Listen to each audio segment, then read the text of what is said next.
Hello there, and welcome to Duel Links. I have been thoroughly addicted to this, and absolutely no thank you to the sale going on right now in this game that... where can I see the... Yep. You are guaranteed! Ultra rares are guaranteed for, I think it's like the first pack that you open, or like, not pack, but like the first purchase of like a pack of cards. It's a guaranteed ultra rare. Thanks to this, I now have a full playset of Pot of Duality, which is a pretty great card.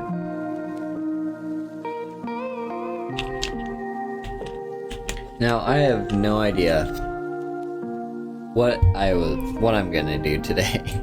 I just want to play some Duel Links. By the way, as per usual, you're not gonna be hearing any, like, sound effects or music because I don't care for the sound effects or music. They kind of annoy me slightly, so instead we're just having some lo-fi beats. So, first off,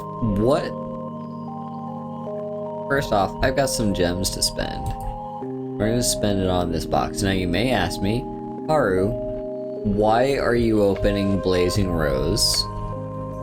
What is in this box that you desperately want? I'll tell you what. Well, number one, this box is on discount right now. This box, instead of the usual one pack is 50 gems, now it's one pack for 25. Hell yeah. But the other reason, let's just pray and hope we get it. Come on, give us the stream power. Stream power. Damn, we didn't get it. Okay, well, what did we get? Deus Ex Crawler. That is a crawler card. Yeah, the reason I've been trying to open through Blazing Rose is because of this card, Vermilion Dragon Mech. It's a level 9 synchro, and it's a generic synchro, so it can synchro with anything. And why do I need it? Well, it's a great card to have in general. Like, if you ever happen to be able to synchro out level 9s pretty easily, like for instance, Blue Eyes can synchro a level 9 very, very easily. But in this case, it's for one of the new decks that I've got. So,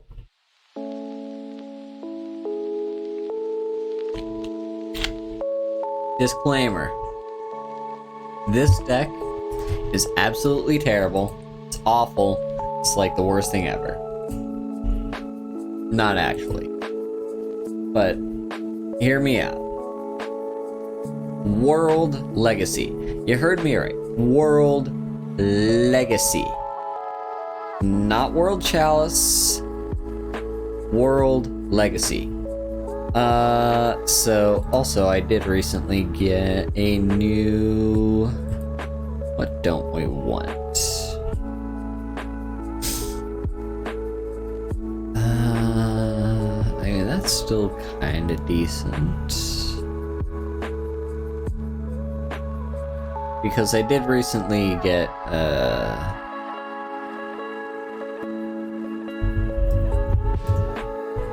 here it is, Coral Dragon.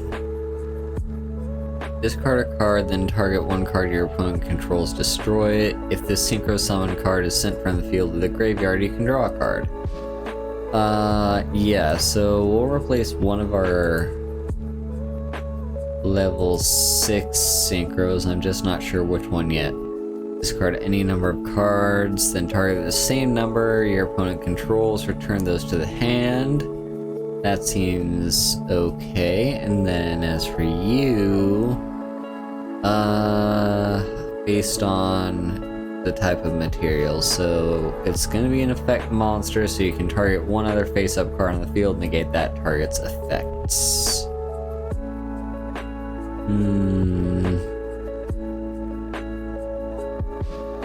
Yeah, I'm gonna get rid of the rose and put in Coral Dragon. There we go. Save that list. But yeah, here is basically I've been just like in a hyper mood about Duel Links. I've been like kind of pretty much ever since the whole deal with what do you call it?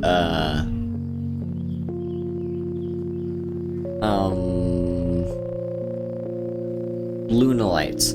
Ever since I found out that I basically had all the cards for Lunalights, I just kinda had to ask myself, like, I wonder if there are any other archetypes that I just have a significant number of the cards needed to build that archetype in my collection, and now I've just kind of made a full list of decks that I just kind of want to like try and see if I can build them,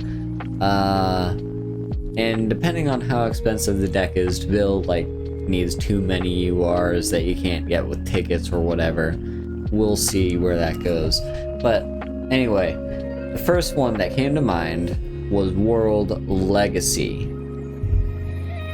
Because we've got World Chalice, right? World Chalice, for those who don't know, is currently actually pretty solid, relatively budget Link deck if you want to play Link monsters. World Chalice, absolutely, I recommend. But one of those cards in World Chalice is World Legacy World Chalice, and then I'm like, well, there's another World Legacy card that I played before, World Wand. This was a really bad replacement for one of the better cards that I needed for Lightsworn. And so at that point I'm like,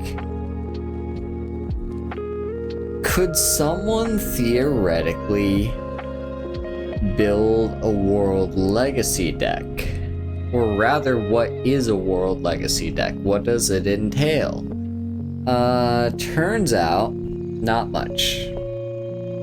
There's a few things lying around that can maybe vaguely make a World Legacy. This is the list that I found someone made, and the idea seems to be you should be able to synchro out synchro cards.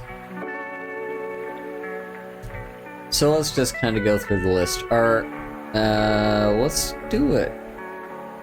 Let's see, so first we've got Spore. This is our one and only tuner in our entire deck.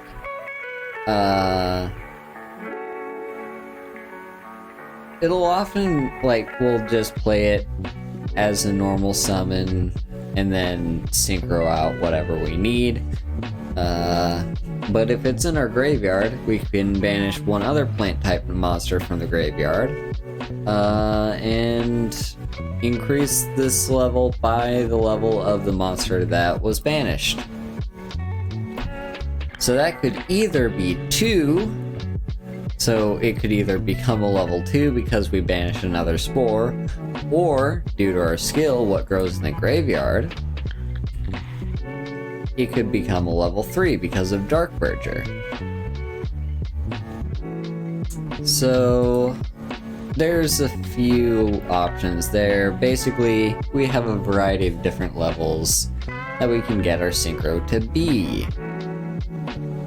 Now we've got a bunch of World Legacy cards. You'll notice like all of these are common.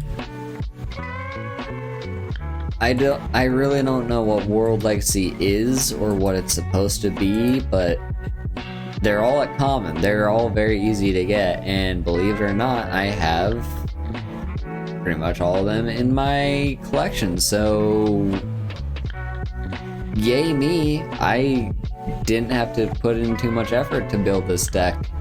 The only thing I needed was the 3 Spore and the 3 Machina Fortress, and then the synchros I kind of noticed was just like synchro soup. Like, there isn't a specific synchro card that you're trying to go for, it's just rather go for whatever you can. But anyway, yeah. So we've got our various World Legacy cards. This one, I don't think its effects really matter. The first one does. All monsters your opponents control lose 500 attack and defense for each dragon-type monster you control. So we've got Dragon, Machine, Plant. So Guard Dragon is going to be our only dragon. That's fine. It's okay. It's still a pretty decent effect to weaken all our opponent's monsters. As for these, we're not going to be using that first effect at all. We have no normal monsters. And then this other effect, if this card on the field is destroyed by battle or card effect, you can add from your graveyard to your hand one level 9 monster with a different original type and attribute than this card. That is also not going to happen because we have no other level 9 monsters that are different attributes. World Wand is actually really good for this deck. So let's see. This normal summoned or set card cannot be destroyed by battle with the monster's special summon from the extra deck. That's not really going to happen because we're not going to be normal summoning this card anyway. And it's got a variety of effects. So, if this card is sent to the graveyard, you can special summon one World Legacy monster from your hand. So, if we, for instance, have this guy, this big dragon dude, in our hand, or even if we have another World Wand, or maybe a World Chalice, although we really don't want to be summoning World Chalice. But, you know, if we somehow get this thing to the graveyard in any way, can be through battle or discard or whatever. Hello, Legal, and thank you. Yeah. Basically, this helps us special summon our World Legacy cards. The other effect, you can banish this card from the graveyard, then target one of your banished Orcust monsters. We aren't playing any Orcusts, so that doesn't matter. Thank you, Legal. I think I'm okay. I'm not great, I'm not terrible. And then World Chalice, yeah,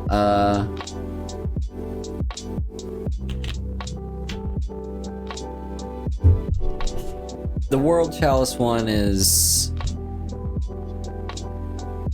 it's the weakest of the World Legacy monsters. Its primary effect is probably the best thing it's got going for us, because if a monster is special summoned from the extra deck, except during the damage step, you contribute this card, send that monster to the graveyard. You can only use each of the following effects once per turn. So yeah, if our opponent special summons a monster from the extra deck, we can basically negate it. Well, it's not even a negate, but it just like goes to the graveyard instead. That's useful. But not super useful, and because this card is like already on the field, it won't have the same kind of like gotcha as a trap card would. I love you too, Legal. The other effects though, that first effect is not gonna happen at all because we are not running any World Chalice monsters in this deck at all. Other than the World Legacy one. And the other effect, during your main phase, except the turn this card was sent to the graveyard, you can banish it from the graveyard to add 1 World Legacy from your deck to your hand. That's decent. Like, it can give us our World Legacy cards that we need. The problem is, it can't happen the turn you send it to the graveyard. That's fine, I guess, because we're not expecting to win on turn 1. But just do keep that in mind. You can't activate this the turn it goes to the graveyard. But what else do we have? Well, we've got Machina Fortress, or Machina Fortress. I don't know. I'm going to call it Machina Fortress. This card is a very interesting one. You can discard machine-type monsters whose total level equals 8 or more. Keep in mind, we've got machine, machine, and machine. Then special summon this card from your hand or graveyard. So, I've noticed you can actually discard itself to its own effect and special summon it to its own effect. So that's kind of cool.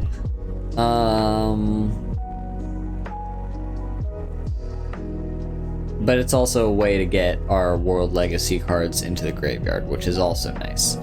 If this card is destroyed by battle and sent to the graveyard, target 1 card your opponent controls, destroy that target. So yeah, if it dies in battle. Before resolving an opponent's monster effect that targets this face-up card, look at your opponent's hand and discard 1 from their hand. So our opponent can target our Machina Fortress if they want, but we get to force them to discard a certain card from their hand. So that's pretty cool. Then what else do we have? Well, we got Monster Reborn, because we're going to be sending our monsters to the graveyard, and some of these are pretty nice monsters to be getting back from the graveyard. Orchestrated Return. Send 1 Orchest or World Legacy monster from your hand to, or face up on the field to the graveyard to draw 2 cards. So this is our card draw, and again, it's a way to discard these. And World Legacy Remark is a trap. Banish 1 World Legacy monster from your hand or face up on your field, then target 2 monsters in your graveyard. Special summon them, but they can't attack this turn. Because we're filling up our graveyard with our World Legacy cards. This way, we can basically get back our big nasty stuff. And of course, because we're working with synchros here, there's a few different levels of synchro we can get. I don't think I have a level 9 synchro yet. Oh, I do. I just don't think they're all that interesting. Yeah, we can't get either of these. The FA monster literally doesn't matter to us. Can't do Super Heavy Samurai, and don't really care for the Ally of Justice. So, yeah, right now we have no level 9s. That's fine though. We can get level 10. We can get level 8. So level 10 is our Ruddy Rose. Level 8 is Cyber Slash. We also have a separate level 8 slot for Angel of Zera, just in case we feel that's better than Cyber Slash. Level 7, of course, Black Rose. We're not playing Ready Rose Shoot, or we're not running Basil Rose Shoot, so we won't be able to get back Black Rose if we decide to wipe the board with it, but sometimes you just need the board wipe, and yeah, that's nice. Then Metaphys Horus. If it's synchro summoned, you can activate the appropriate effect depending on the non-tuner material. So, so this is only ever going to be effect. And the effect monster, you can target one other face-up card on the field to negate it. Coral Dragon we just added. Once per turn, discard a card to destroy one of our opponent's stuff. And Brionac, Dragon of the Ice Barrier. Discard any number of cards to bounce that number of cards back to our opponent's hand. And sometimes we may get two level 7s in play at the same time. Somehow. So I just decided to throw in number 11, Big Eye Ixies.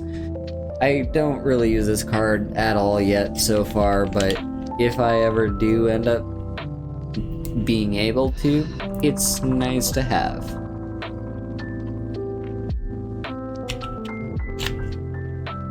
So shall we give this deck a spin? Let me show you how this goes. Let's find, there we go, there's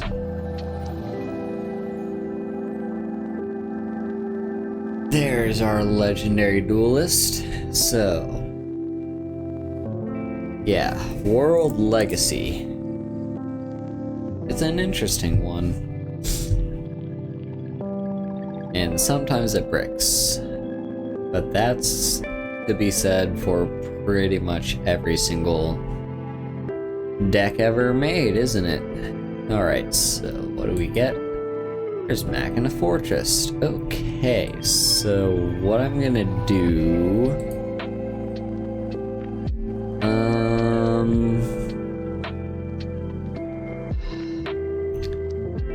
let's do this first. To discard you, then draw, and I'm gonna say yes. Activate that effect. Special summon this guy. We almost never special summon him, but in this case we will. And now we can also special summon you. And now let's play one of our spores, and now the question is, what do we synchro? I'm thinking level 6, because we're fine with our level 7 as he is. We don't want to be getting rid of him anytime soon, but our level 5 is useless to us. So let's change that. And probably either Coral... Yeah, let's get Coral Dragon, so... Get rid of you, play you. And, oh yeah, we've won. This is a turn 1 win. And let's go to battle.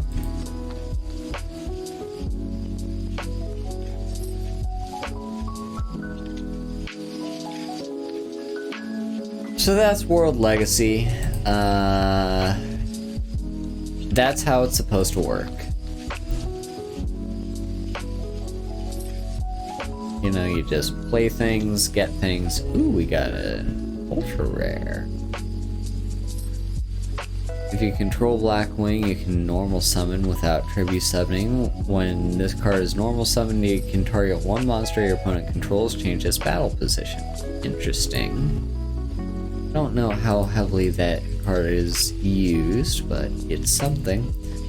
But yeah, that is one of the decks that I've been working on.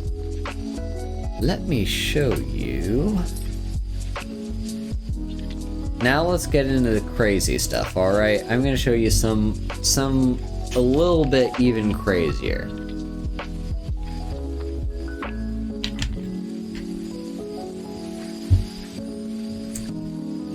In this deck, be forewarned, is an awful, terrible deck.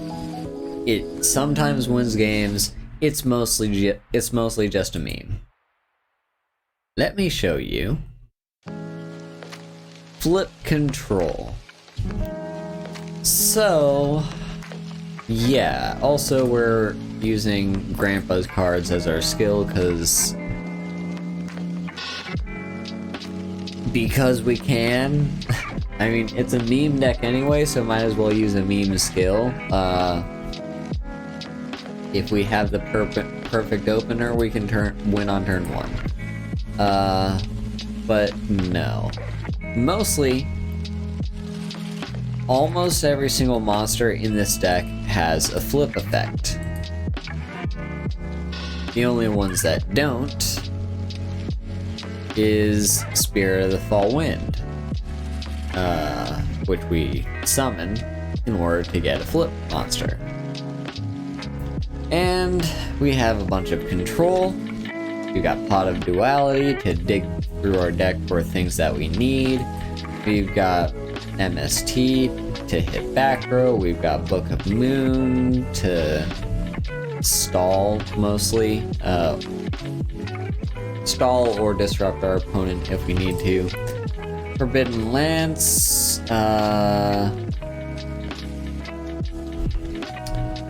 Really, I don't even think we should be running a Forbidden Lance. Because the best thing Forbidden Lance does is it's a good combat trick.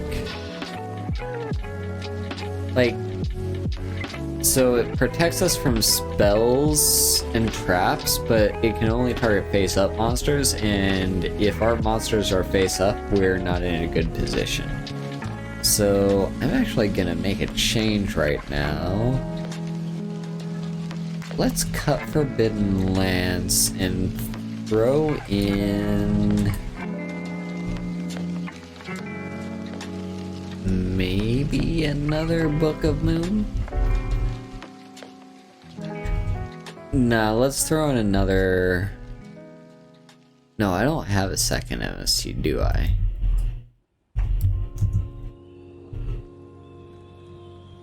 Be helpful if I spelled it. Mystic. Yeah, I've only got the one. I do have Cosmic Cyclone. The problem is that costs us life points.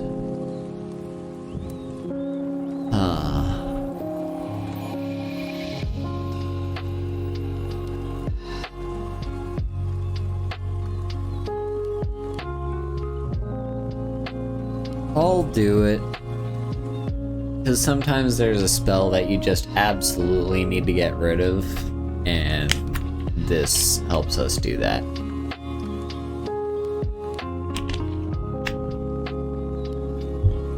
But yeah, we've also got Lightning Vortex, because when we're playing defensively and setting all our monsters face down, our opponents are most likely just going to be playing all their monsters in face-up attack mode, and then we just draw a Lightning Vortex and wipe the board. So that's a good one. Then we have a handful of traps here. Floodgate Trap Hole is just a very solid, just like, boop, your monster is useless. The only thing it can do is be tribute summoned, or be used for a tribute summon. Shadow spell, same deal. Just like shuts down a card, and yeah. Cannot attack or change its battle position. Now it's not perfect because it can still use its effects, but still. And this is a continuous trap, by the way. Then we got the Transmigration Prophecy. I may not need this card in the deck, but the idea behind this is I didn't initially have a win con before I threw in Grandpa's cards. I had no way of like actually trying to win other than like beat down with Spear of the Fall Wind, which with 1800 attack is decent. But no.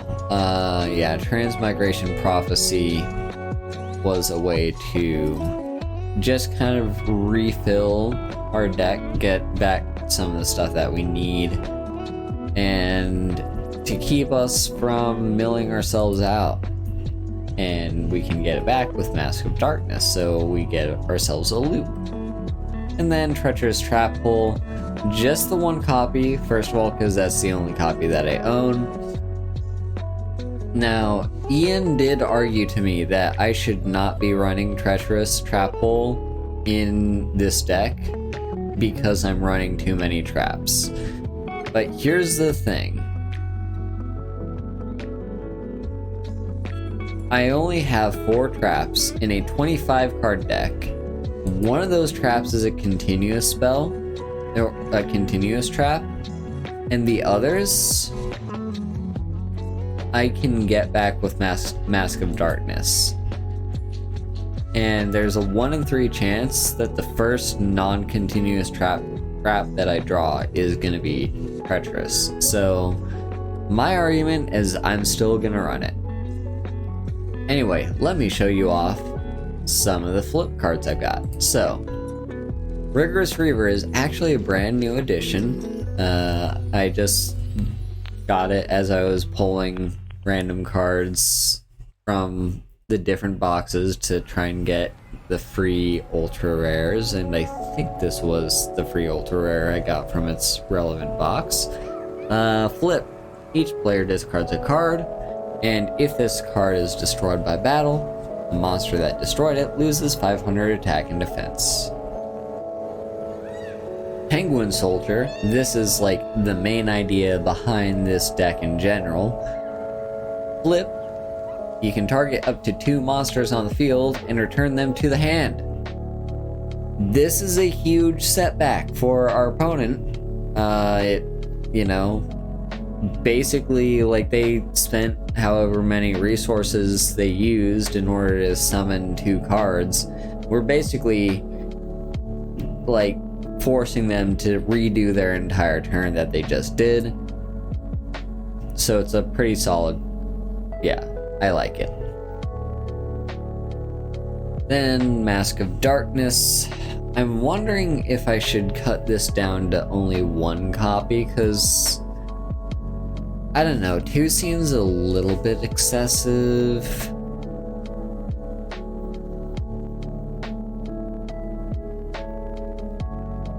You know what? I'm gonna cut that down to only 1, and then I'm also going to throw in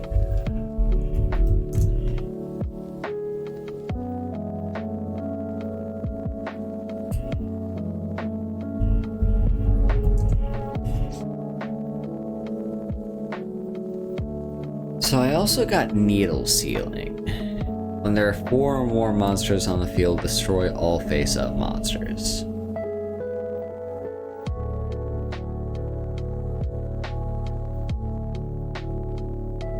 No, I don't think so. I don't think this is the right deck for that. Instead, I'm gonna throw in 1 more pot of Duality. so I can get even more card selection. Okay, so yeah, we've got Mask of Darkness to get back any of our traps. Spirit of the Fall Wind can search for any of our flip monsters that we need in a particular moment. Grave Protector is kind of an alternative solution to the Transmigration Prophecy, in that any monster that gets destroyed by battle gets shuffled into the deck. And a lot of our monsters, I do not expect them to survive battle. Like, look at their defense. I think the highest defense flip monster I have is 1000. Yeah, no, these are not going to be surviving battle at all. So this at least is the single way to get those back into my deck, so I can eventually redraw them and use them again. Then we've got one single copy of Tornado Bird. Returns 2 spells or traps on the field of their owner's hand. Kind of same principle as Penguin Soldier. The issue is this comes up a lot less often than Penguin Soldier does. And the other flip cards that I had access to were very specific, either destroy trap or destroy spell. I wanted something that could do both, and this kind of does both. It at least sets back our opponent. Then we've got Old Vindictive Magician. This is just a very solid destroy your opponent's monster. And just a single copy of Worm Opera. All face-up monsters on the field lose 500 attack. That's all. And that's permanent. That is a permanent debuff to all face-up monsters. Then we got Pot of Duality as a way to dig through our deck, and would you believe it, this deck doesn't really have any special summons. In fact, it has 0 special summons, so dig through the deck all we want. MST to hit back row, but yeah, I've already talked about all this stuff. So, let's give this one a go, and this... I'm not... Ooh, hang on. First, give me my stuff for the bingo. Yeah, give me that bingo. First, let's duel against Tristan. Level 30 Tristan, you are about to feel the pain of my flip deck. This deck is a pure meme.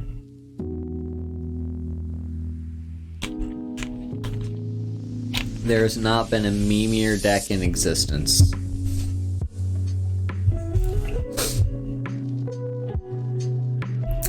So,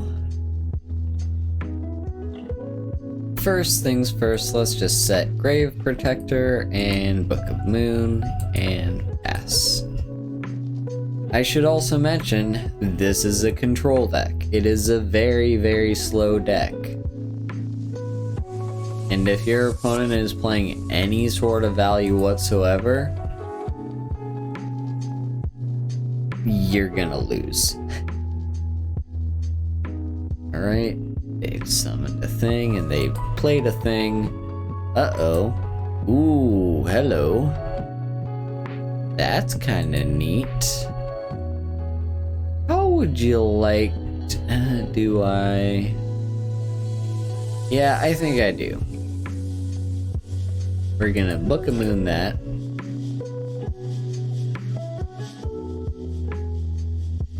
And we've got the left leg of the Forbidden One. Okay, so... currently we have no traps. So I'm gonna hang on to this. And just use that as discard fodder for Lightning Vortex on this turn. Oh.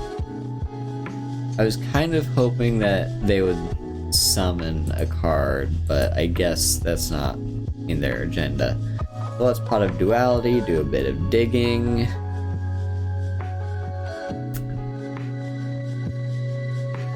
Might as well grab the right leg.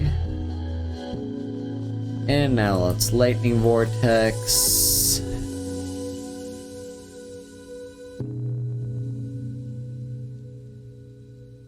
I think we'll survive a turn if we do this, yeah.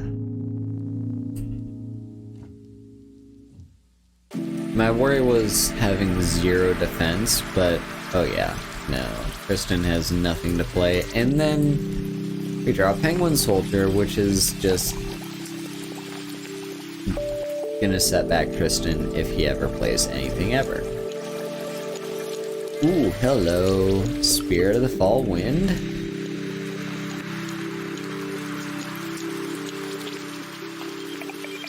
What do we want?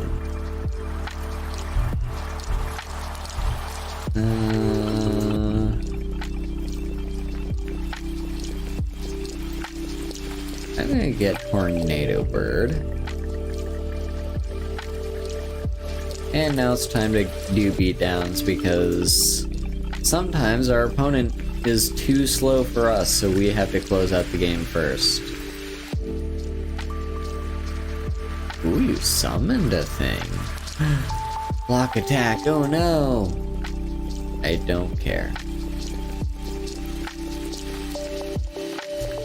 And there's the right arm. We have just 2 more pieces of Exodia and then we win the game. So, let's see, yeah, they've still got that 1 set card.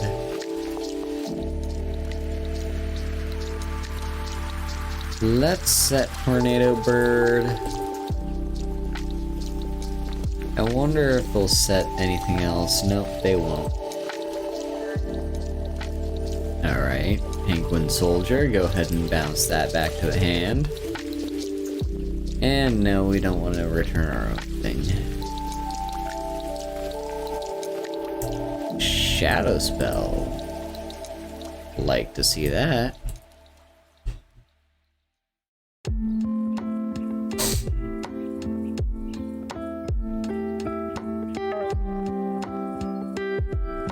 Ooh, 2 normal summons and sets this turn.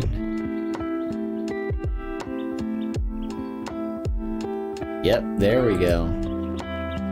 Attack with that one first. And then I'm gonna activate Shadow Spell.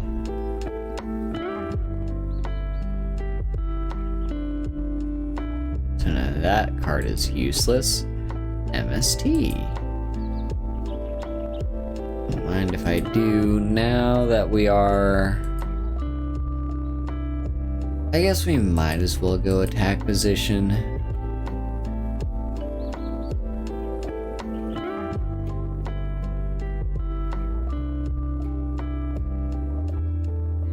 Uh-oh.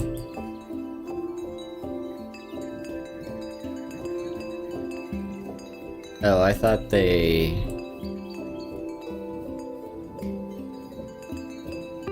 Okay, never mind. I thought they'd played like something big and scary, but no, they just... Well, they did, but this is fine. We're gonna 2-for-1 ourselves. Doesn't feel great to use that on a single monster, but we can't rely on... Uh-oh. Uh-oh. Oh dear. We've lost. We simply ran out of gas, and... Yeah, that's the main problem with this flip deck is... It's solid enough in the early game. It does a decent job. But in the late game, it really struggles. Yeah. Anyway, I've got another deck to show off. A few decks, actually. So first, let's take a look at Watts. Watts is a bit of a meme. Also, hang on, I think I need... I'm gonna make one change here just because I recently made a poll that changes things. Okay, so yeah. Watt Dragonfly. So what are Watts?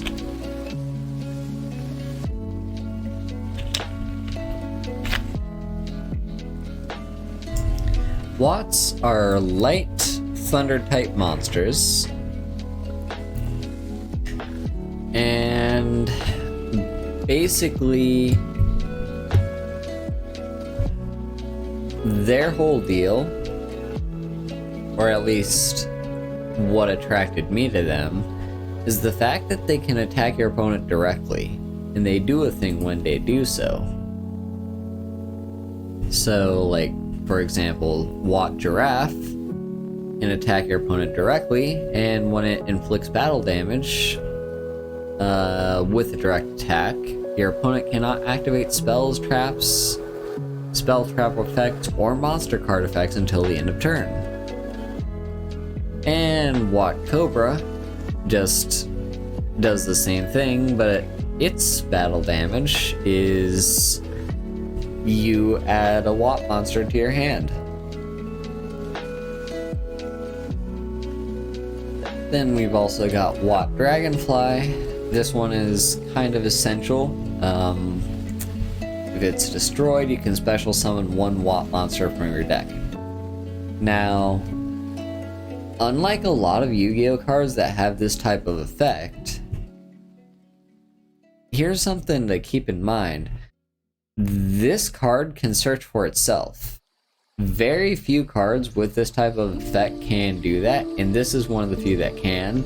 So if you really need to just like survive an onslaught of attacks, you Watt Dragonfly, it gets destroyed, you special summon another Watt Dragonfly, it gets destroyed, you special summon another one, it gets destroyed, and then you get to special summon whatever else you want.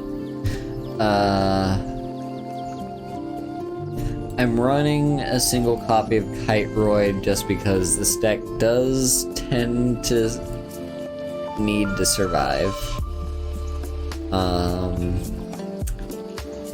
You know what? Out of curiosity though, what other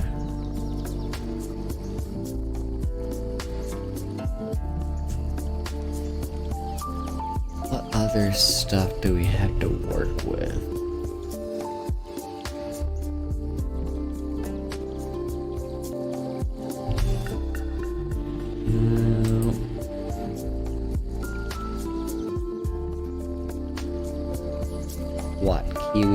Watt Swirl is actually kind of a funny one. This one actually cannot direct attack, but it can attack twice. And then got a few other things. Yeah. But no, our back to our main game plan. So we've got all these monsters that can attack directly, but they're kind of weak, you know? The strongest one only has 1200 attack. So what do we do? Well, we've got, first of all, MST as just back row removal. Bunch of Book of Moons just as a way to protect ourselves, protect our monsters, disrupt our enemies. Forbidden Lance, kind of the same deal here. And you know what?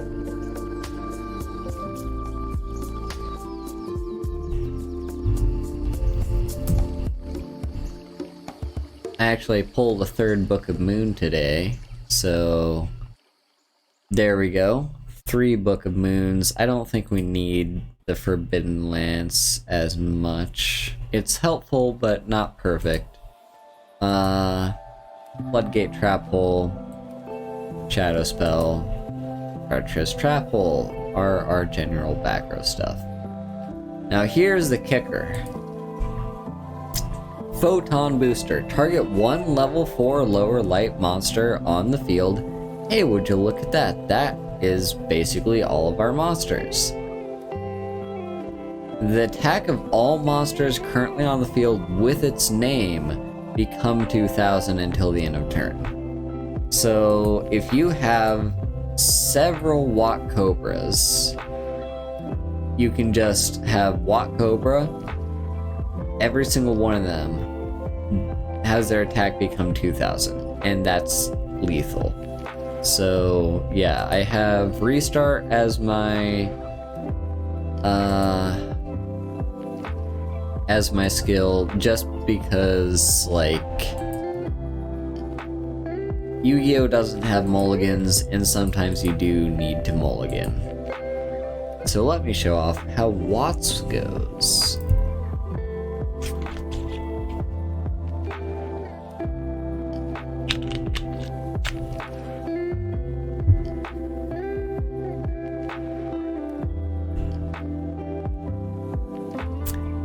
And yeah, we are going to use the skill because... There we go. Yeah, we didn't have any action with that first hand. This hand is at least a little bit better. Don't like that Lord of D. That's going to make Treacherous Trap Hole a lot worse. But let's set a Dragonfly and pass the turn.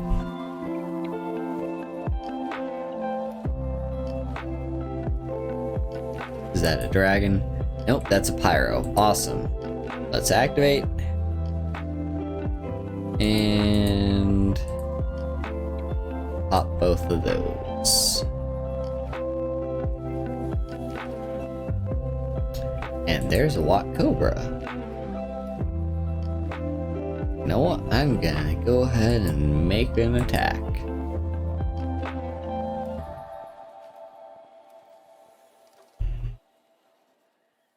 And we get to add a Wat card to our hand. I'm gonna take another Wat Cobra.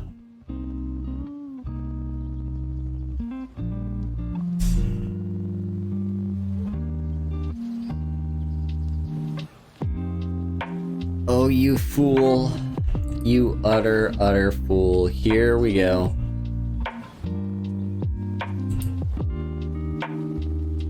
Now we summon our other Wat. And then summon our third Wat Cobra.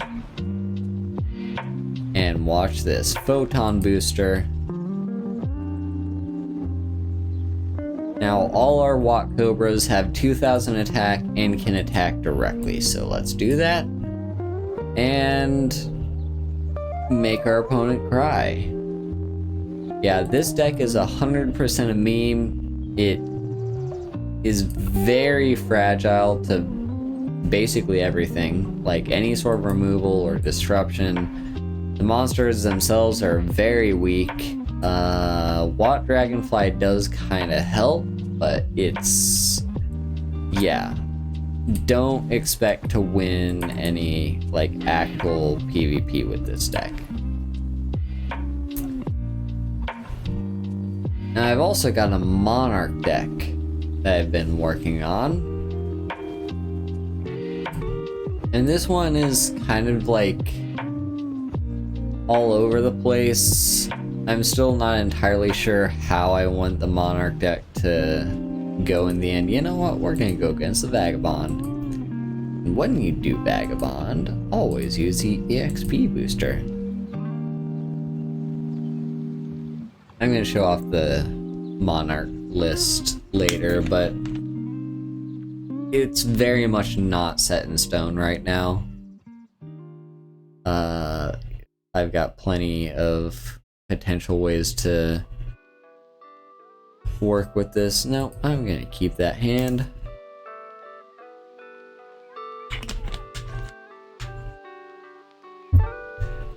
So I realized because Monarchs doesn't so much rely on special summons. It sometimes uses special summons, but for the most part it just uses normal summons and tribute summons. So Pot of Duality is actually a pretty decent card to have. And would you look at that, here we go. So this is kind of like what I've had in mind for monarchs. Because the first monarch you can use to guarantee 2 tributes to a particular attribute. So in the case of Grand Marg, that would be Earth. But in order to do so, it requires a discard, and Amaryllis is a good discard outlet because this one you can banish from your graveyard to reduce the requirement for a tribute summon.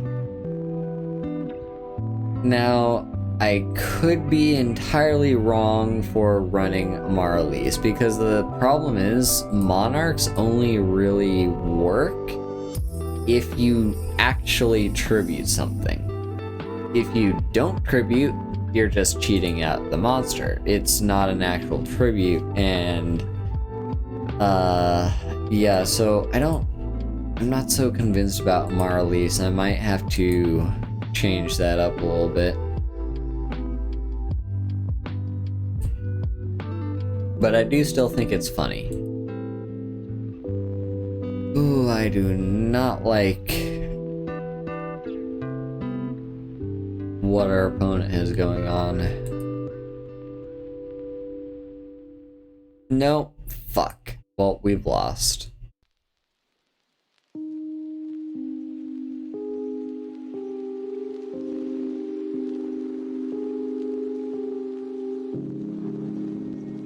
Yep. There we go. That's Blue Eyes. Alright. So what's the next deck that I want to show off? That's an excellent question. Ooh, here's one. So I've learned of a farm deck, or well, I've known these existed for a while, but like I haven't actually put any of them in action so far. I've heard farming is like a thing that you do, especially if you're trying to farm for like a character's skill, or if you're trying to farm for a specific card that you can only unlock from dueling a legendary duelist. So that's what farm decks are. I found this farm deck. Oh, right. First I'm going to show off monarchs, so you can actually see the list. Yeah, this is very much still a work in progress. We probably don't need a Amaryllis, like, at all, to be honest, although maybe 1 copy would be fine. I could go up to 3 copies of Eidos now, actually, so I'm gonna do that.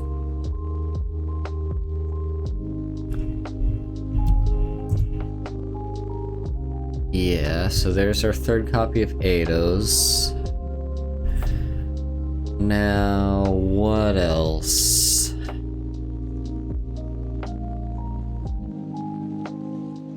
Yeah, so the thing with monarchs is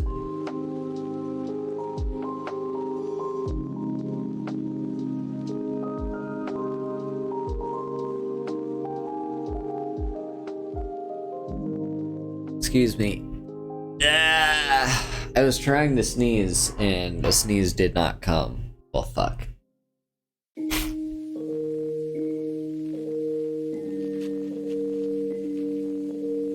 Yeah, the thing with monarchs is you need your big beaters, which are the monarchs, and they do stuff when you tribute summon them. They have to be a tribute summon. You can't special summon it.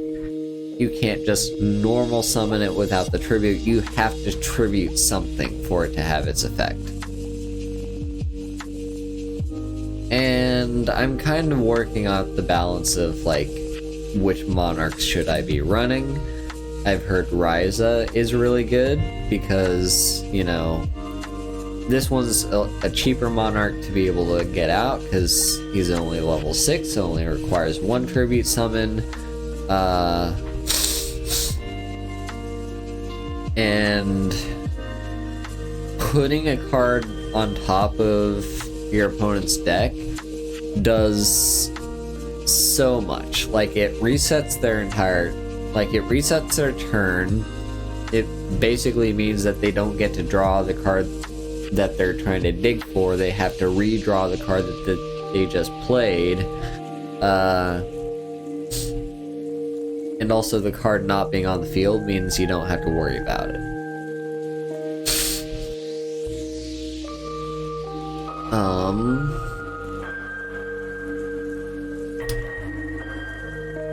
So what I'm actually gonna do, I'm gonna cut down on a Grand Marg and throw in another Rise. Well, let's just see Monarch. What monarchs do we have? Yeah, that's basically it. Alright, so yeah, let's just throw in a second Ryza. Ryza's pretty good.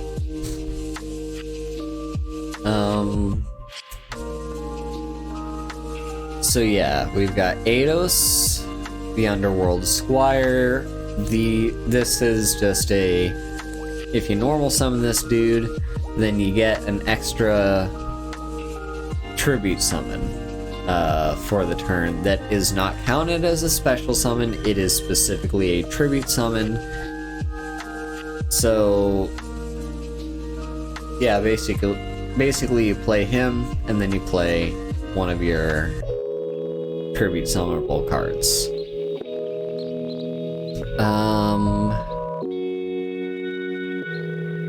You know what? There we go.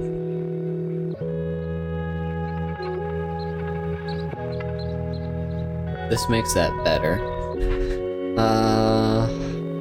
I was running Karma Cut as a way to discard a Marlies, but we don't really need to do that anymore.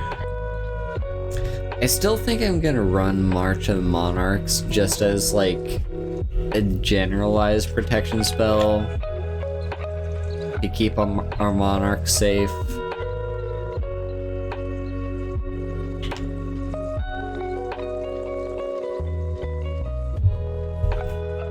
I could maybe go for a second pot of Duality.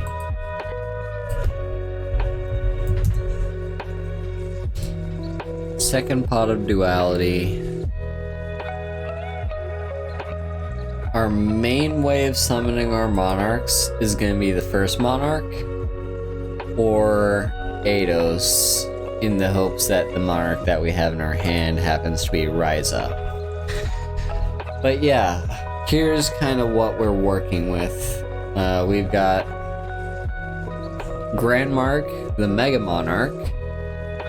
If you tribute summon, so first of all, you can choose to tribute summon a single tribute summoned monster or the tribute summon. So, like, even though it normally requires 2 tributes because it's level 8, Grand Mark can be tributed for only 1 if you happen to have a tribute summon monster out already.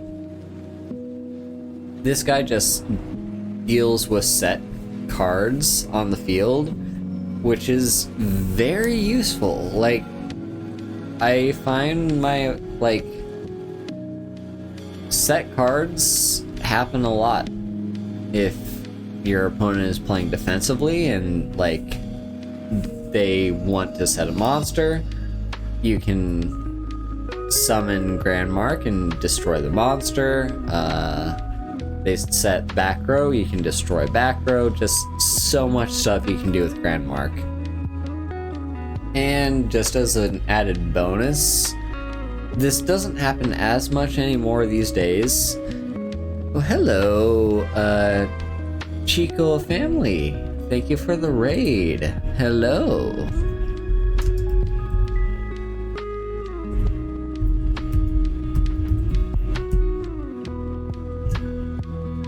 Hope I spelled that right. Hello, you're playing Duel Links. Nice. Welcome, I'm Haru Hayes. I am, just playing some Duel Links, going through all the random decks that I built recently and have thrown together. So this is kind of what I'm doing for Monarchs right now. Maybe I should even just go down another Amaryllis.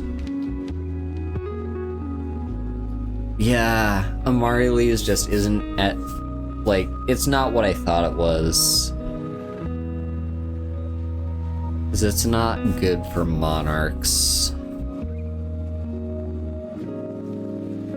Maybe Book of Moon. Yeah, we'll do that. Cut you, put in Book of Moon.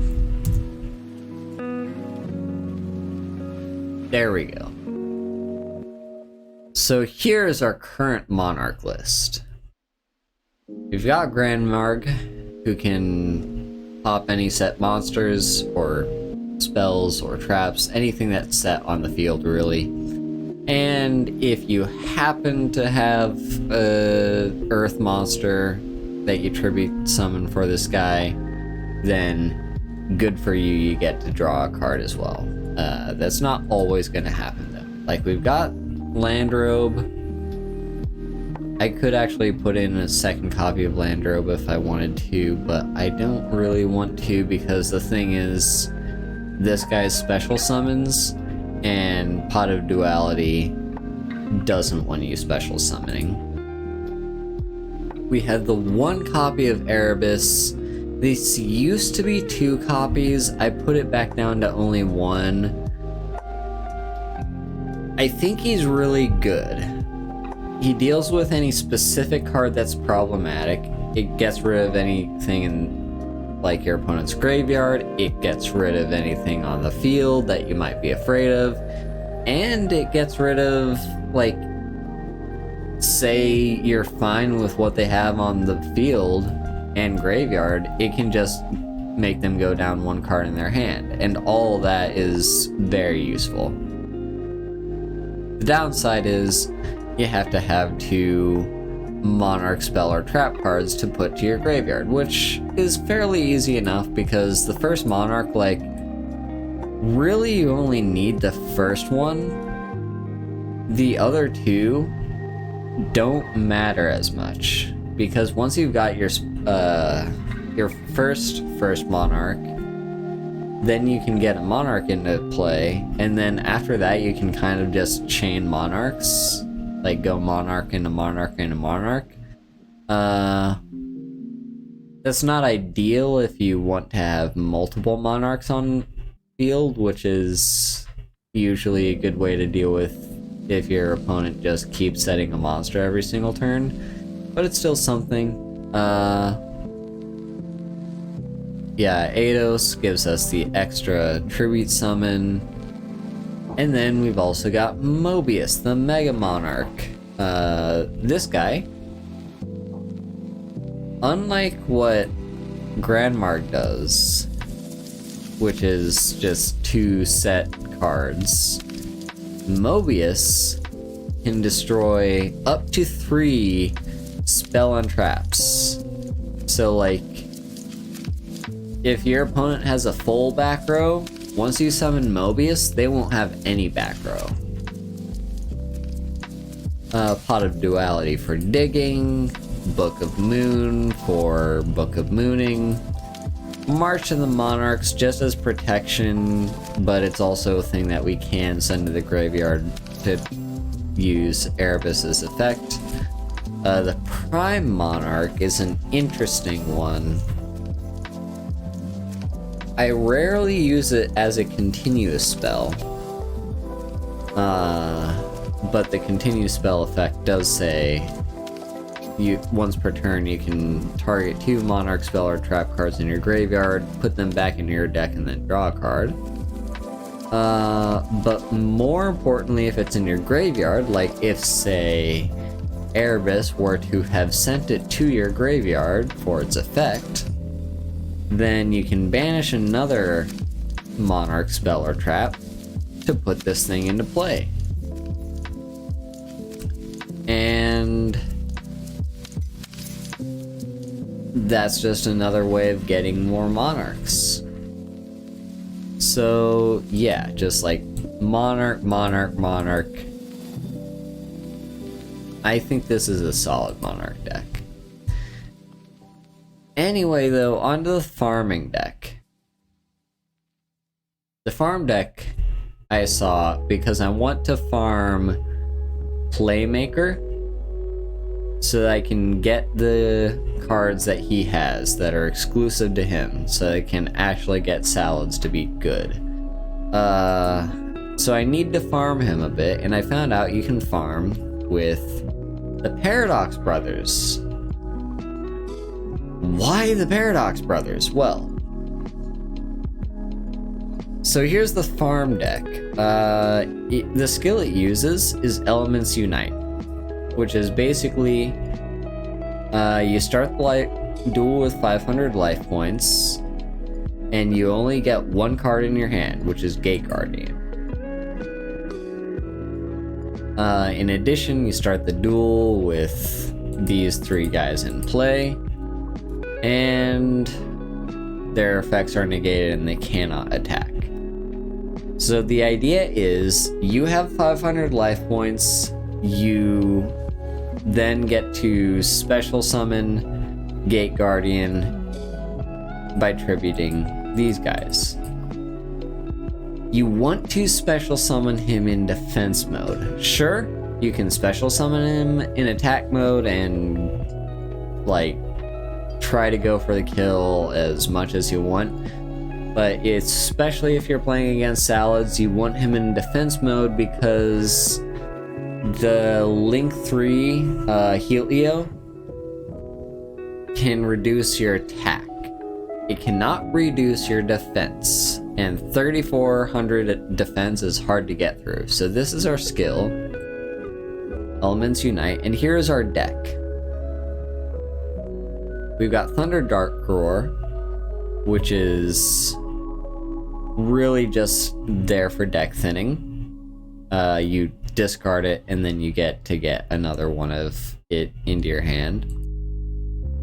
Dark Flare Dragon can be special summoned by banishing a light and dark monster from your graveyard. So Thunder Dragon and Thunder Dragon Roar and Thunder Dragon Dark are both light and dark monsters, so you can special summon him. Once per turn, you can send 1 dragon type monster from your hand and 1 from your deck to the graveyard, then target 1 card in either graveyard to banish it. This is less interesting to us. We can use that effect if we want, but for the most part, we don't really care. Thunder Dragon just thins out our deck. It draws us 2 cards. Spellbook Magician of Prophecy draws us a card because we're running 2 spellbook cards. Gravekeeper's Vassal turns all its battle damage into effect damage.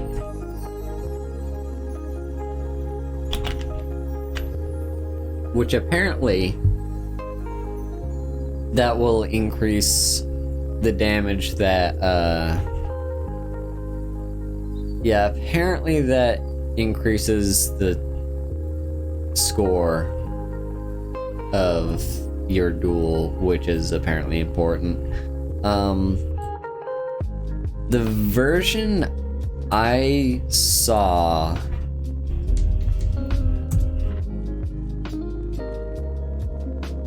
like the list that I got this from was using Legacy of Yatagarasu.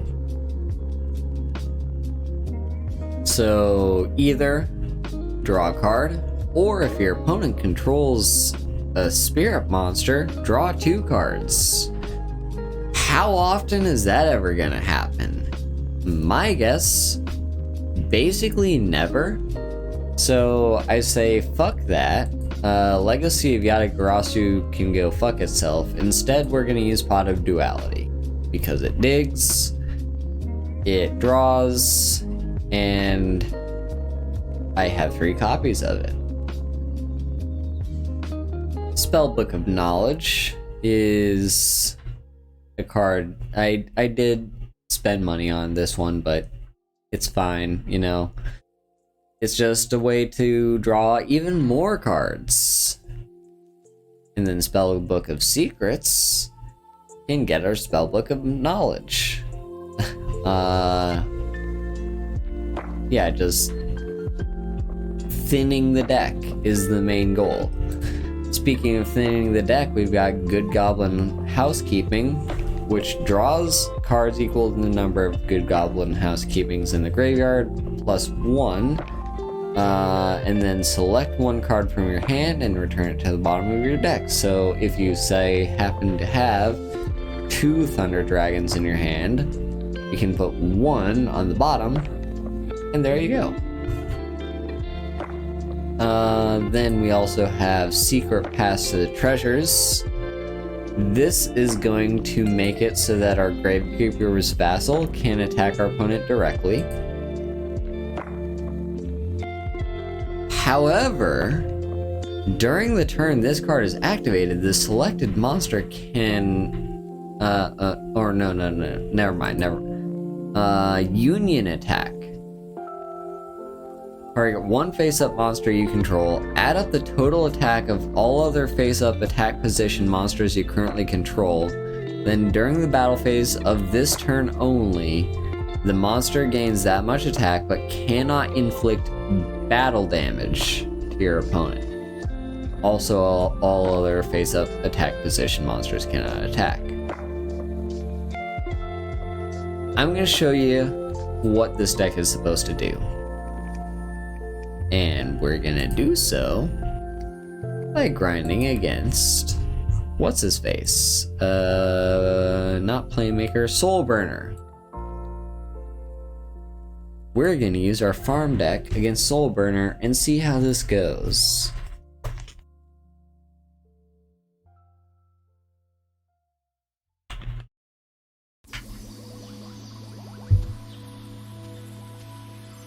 Also, if you're not aware, the idea behind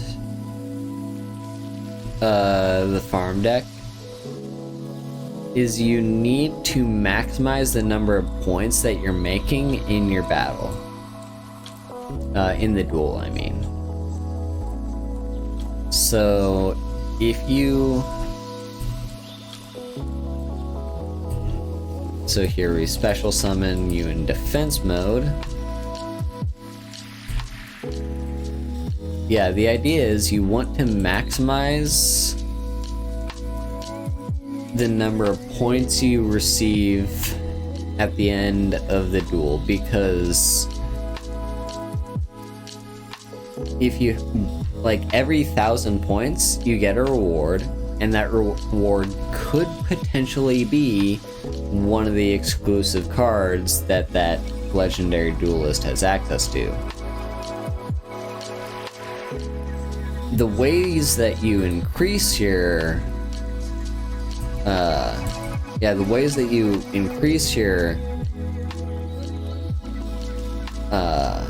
points at the end are as follows. Having a low life total, like right now we have 500 life, that's a low life total. Doing a bunch of effect damage, that's where Gravekeeper's Vassal comes in. Having very few cards left in your deck, that's why we're trying to thin out our deck.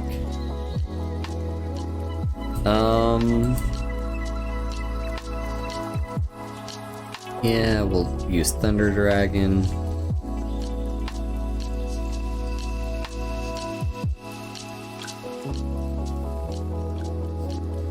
yeah, having a few cards left in your deck, and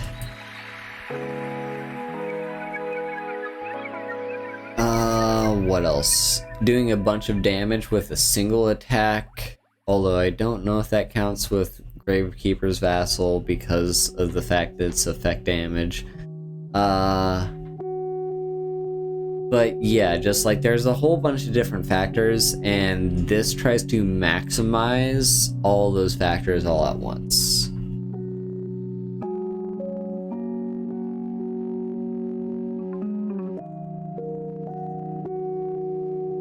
And the AI has gone into thinking mode.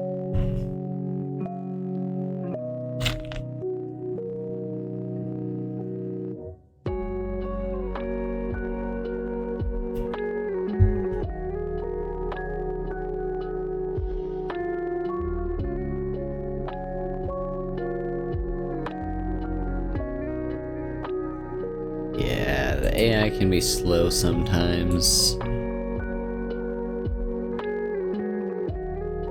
So I just realized. God, I am so bad at this.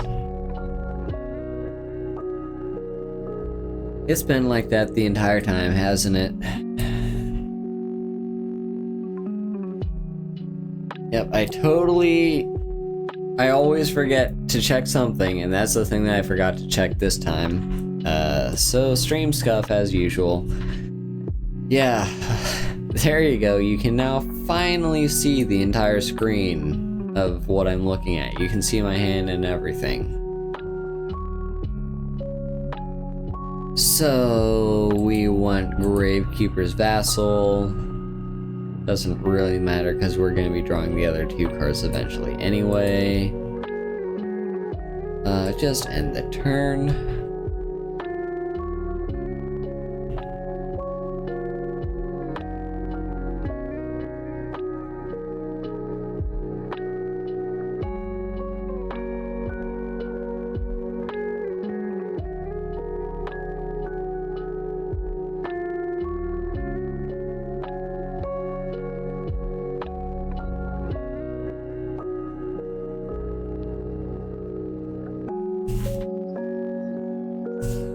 I would like the AI to hurry up.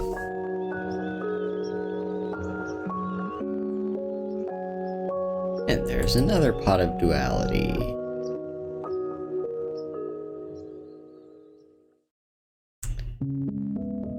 I'm gonna take you.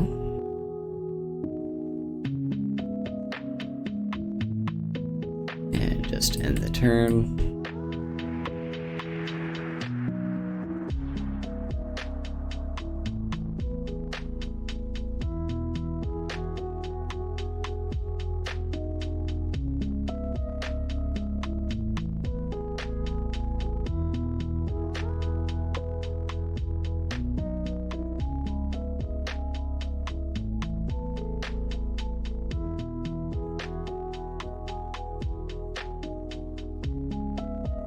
Now, the deck that I'm going to be working on after I finish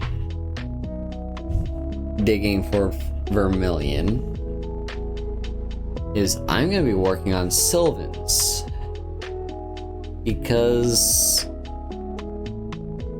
I honestly don't know. I just feel like Sylvans. It just looks like an interesting type of deck. Like, it's a plant-based deck that's all about plants and, like, what's the Yu-Gi-Oh term? Excavating? And yeah, just... it seems interesting to me, so I want to play it.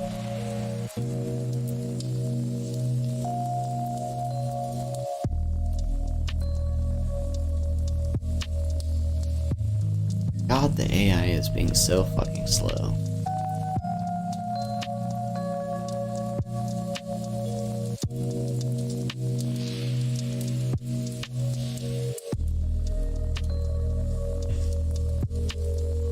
There we go. Oh, you summoned Heat Leo. How good for you.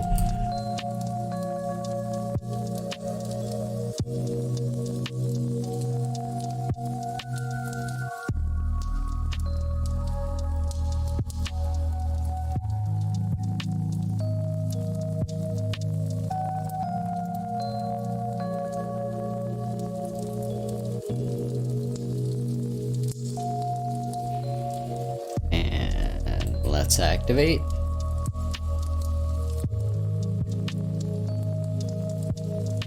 Wow, we got a long chain.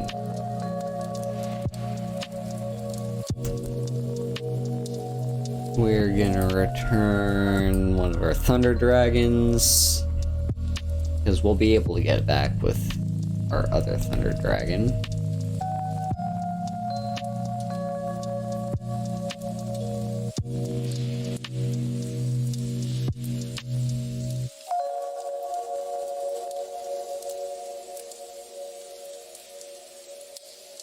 To get their other Heat Leo.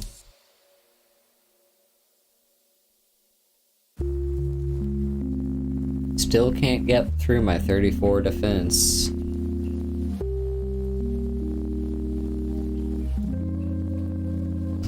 there's a Thunder Dragon Dark. Awesome. So let's discard Thunder Dragon. That. And discard Thunder Dragon Dark. Get a Thunder Dragon Dark. And let's use Spellbook of Secrets to search up Spellbook Magician of Prophecy.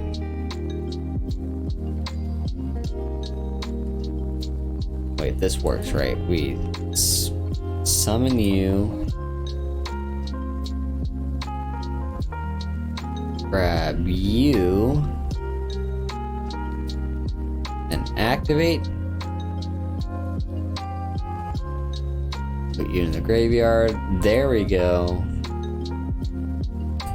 Okay, we're getting there. We're getting very close to the end. This is gonna be great. Just have to be very careful. So, yeah, make sure we don't mill ourselves out, but we do want it to be the very last card that we do, so. Right now, end the turn.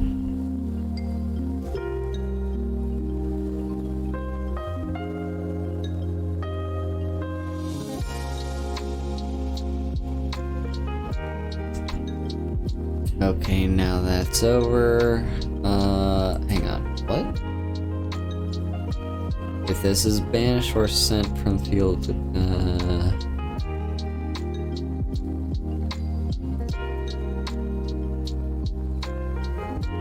Oh, right. We have you in our hand, yeah.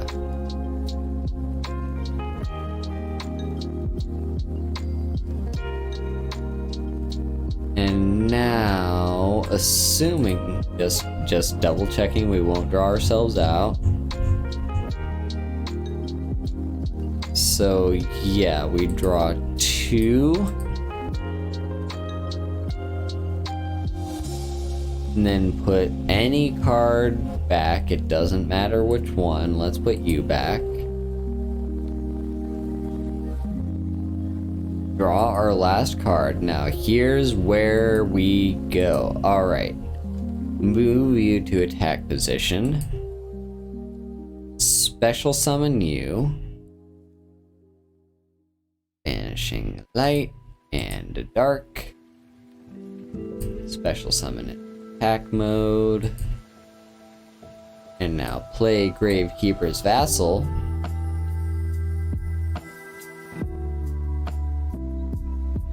Yep, that's fine. You can get your Coyote, I don't care. Now, make you able to do direct attacks. Give you a ton of attack points. And a ton of even more attack points. And now let's go to battle.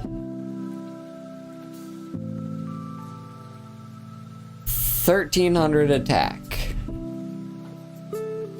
And it's all effect damage.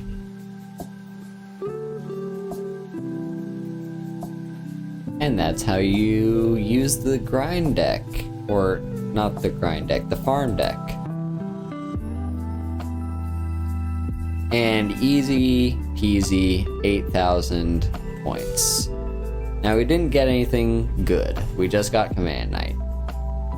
But for future reference, if you want to do farming, this is one you can do. And it's fairly easy to build. Like, only a couple of cards in this deck are ones that you need to get lucky for. Like, you have to either...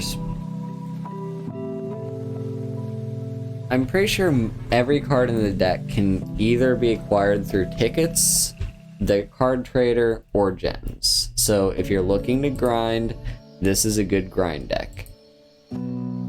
Or farm, I mean, not grind.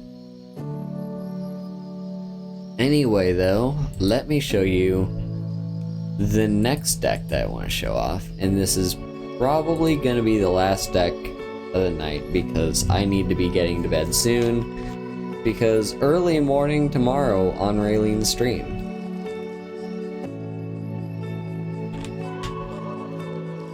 And also it's just been a very long day for me. So, ooh, hang on. Yes, I have done a vagabond thingy. Okay, and this wants us to do with the standard duelist. Let's do a standard duelist then. So this is the other deck, Thunder Dragons.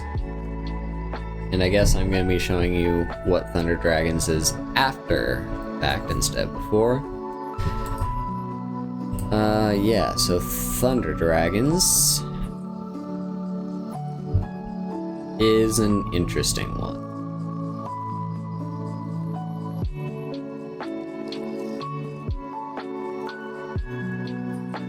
And sure, let's just activate this now, just to thin out our deck.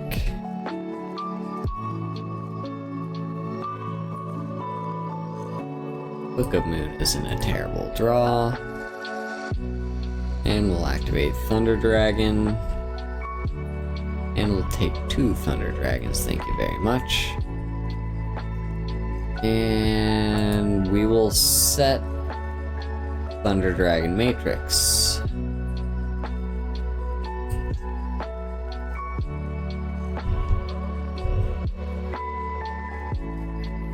Goes to battle, do not care, we have enough defense.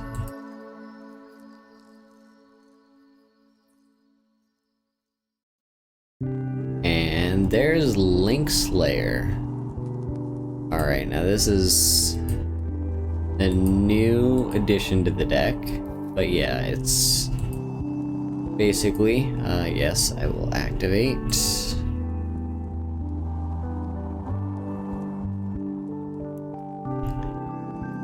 So you can discard up to two cards and destroy that many spells or traps on the field.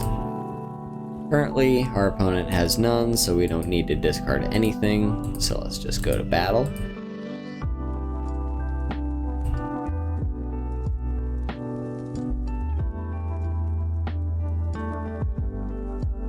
They got a legendary ocean, nice.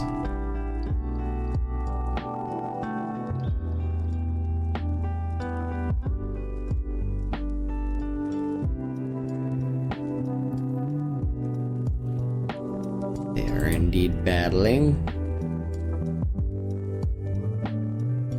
So let's put you in defense mode.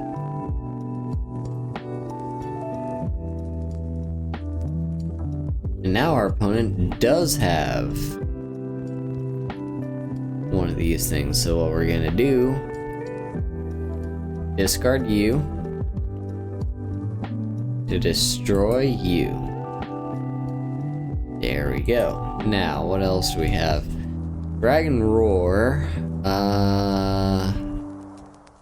Discard to add one of your Thunder Dragon cards that is banished or in your graveyard except Thunder Dragon Roar. If this card is banished or sent from the field of the graveyard, you can special summon one from... Okay, so...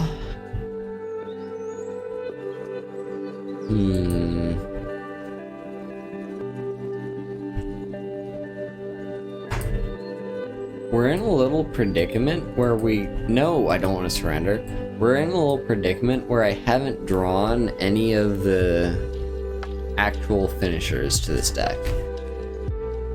There's 3 finishers, 2 copies of Blackluster Soldier Chaos Theme-a-bob, and 1 copy of, like, Chaos Dragon, whatever you call it. The idea is you want to draw one of those outs, but as is very clear, that doesn't always happen. So let's just set you. As worst case scenario, we can use you as a tribute summon.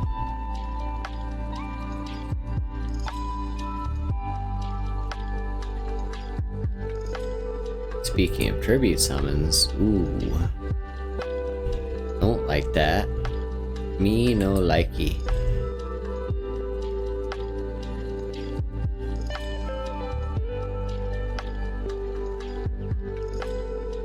Oh, here we go. Gold Sarcophagus. Now, this is spicy tech. So, you banish a card. Now, it can be one of the specific cards that you'll want, you know, like one of our finishers, just to make sure that we draw it within the next 2 turns. Or, you can banish one of these, Dragon Roar. And if this card is banished, or sent from the field of the graveyard, you can special summon 1 Thunder Dragon monster from your deck in defense position, but return it to the hand during the end phase.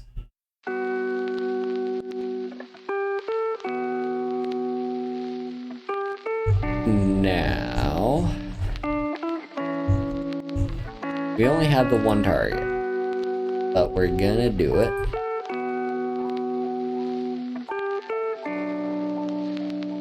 You in defense position. Now let's summon someone as a tribute summon, since it is going to go to our hand anyway.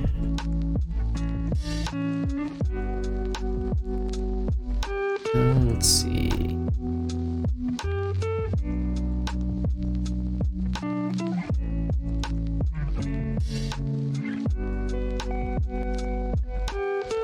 Yeah, this is probably the best bet. Just tribute you and go to attacks.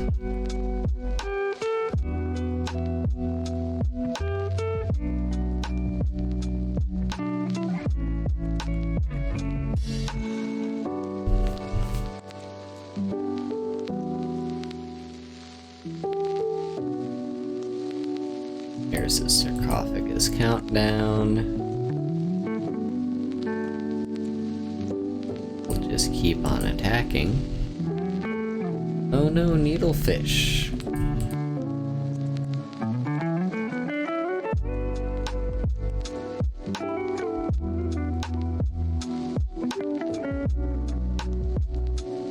MST, don't really need that.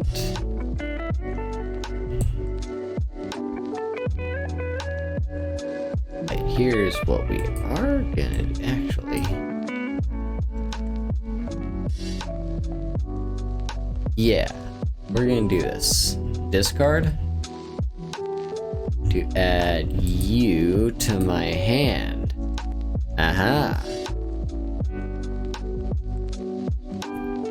That just might maybe come in handy later on. Who knows?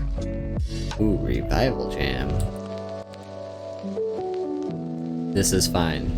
We have 4 cards left in our deck. That means there's a 75% chance that whatever we draw is going to be our win con.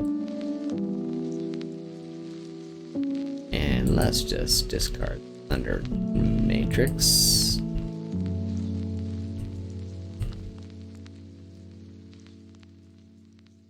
There we go. Come on. There is one of our win cons. Blackluster Soldier, Envoy of the Beginning. So you special summon it by banishing a light and a dark monster from your graveyard. Once per turn you can activate one of these effects. Either target a monster on the field and banish it. If you do so, Blackluster Soldier cannot attack. Or, if this attacking card destroys an opponent's monster by battle, after a damage calculation, it can make a second attack in a row. So yeah, this is our main,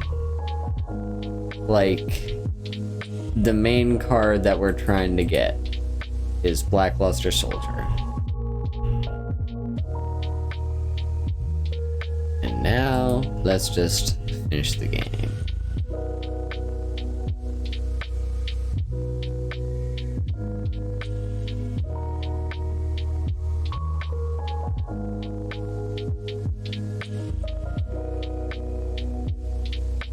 Yeah, so Thunder Dragons is a little grindy and can be a little bit bricky because unless you have the card that you need in your hand,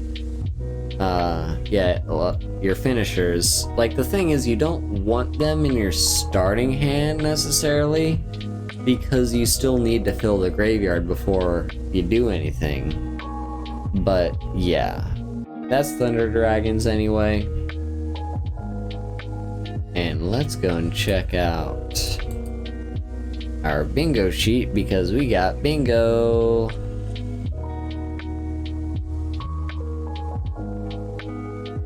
Completed bingo.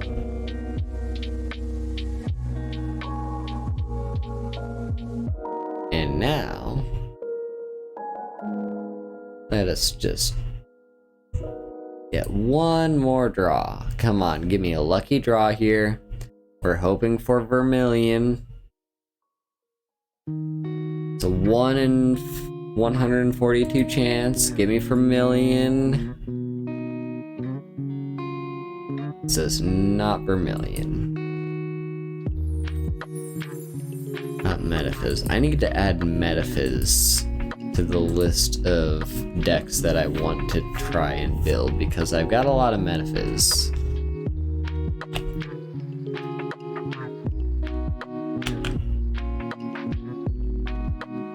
But yeah, I think that's about everything. Oh wait, I need to show you the list first. Hang on.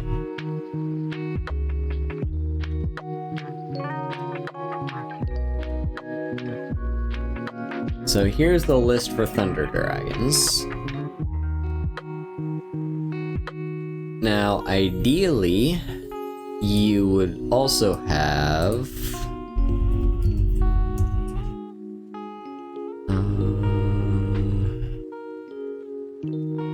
this one, Dragonhawk. Thunder Dragonhawk, you can discard to special summon one of your Thunder Dragon monsters that is banished or in your graveyard, except Thunder Dragonhawk. If this card is banished or sent from the field of the graveyard, you can shuffle any number of cards from your hand into your deck, then draw the same number of cards. So ideally, this card would make the deck a whole lot better. You know, you can kind of refill your hand if you don't have the win cons that you need. You know, and yeah, it's just more Thunder Dragon tech. But I'm playing 2 Thunder Dragon Matrix just kind of as a placeholder. It does still kind of do its Thunder Dragon-y thing. It also has 2000 defense, so like it can survive a turn if it needs to. And if it does so, you can actually use it as a tribute summon for any of your cards, because all of these are, except for Blackluster Soldier, which you can't normal summon anyway, everything else only costs 1 monster to tribute. But you can also discard this to power up your Thunder Dragons as like a combat trick. So not perfect, and definitely if you do happen to have Dragon Hawk, cut these cards for that one.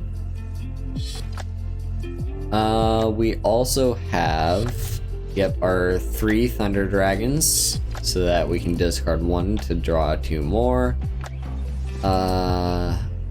Dragon Roar is basically, like, the idea behind Thunder Dragons is you discard them in order to do something, and often it's to get its own self back, but there's a variety of different things they do.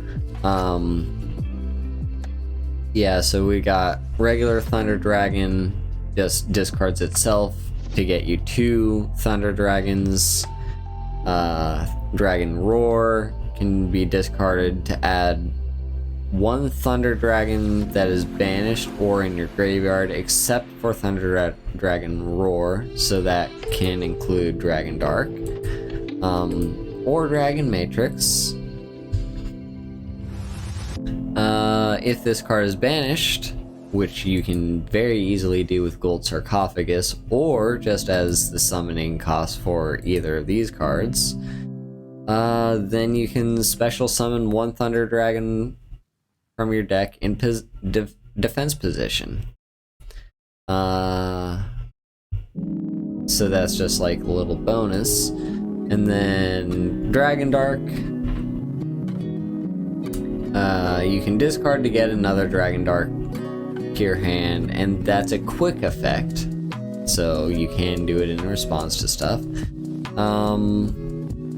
But also if it gets banished, like say banished with Gold Sarcophagus, you can add 1 Thunder Dragon from your deck to your hand, except for Dragon Dark, so you can basically search for any of these other Thunder Dragons that you might need. Then we've got the 1 copy of Linkslayer, because if you haven't noticed, we like to discard a lot of the cards in our hand. So Linkslayer, first of all, if we have no monsters, can just be special summoned on its own.